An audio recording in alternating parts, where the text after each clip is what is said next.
ওঠো। আগে স্টার্ট করো। তাহলে উঠবা কি করে? আমার ওঠার অভ্যাস আছে, আমি ছোটবেলায় লাফিয়ে লাফিয়ে উঠতাম। ঠিক আছে মা, আমরা আসছি, তুমি মুরগি বানিয়ে রেখো। আচ্ছা ঠিক আছে।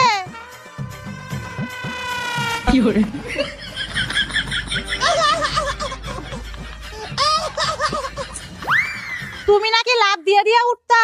সে তো সাইকেলে। মা, রান্না কি দিয়ে করবা? গ্যাস তো নেই। তোমার ননদকে বলো গ্যাস ভরে আনতে।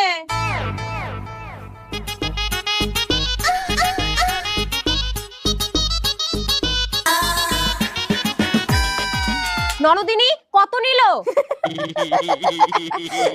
কি হলো, হাসছো কেন? আরে মাকে বলেছি 1200 টাকা, কিন্তু নিয়েছে 900 টাকা। ও মা, তার জন্য সেই থেকে মোদির ওপর চটে আছে। কিরে, তুই মুরগি আনিসনি? এ মা,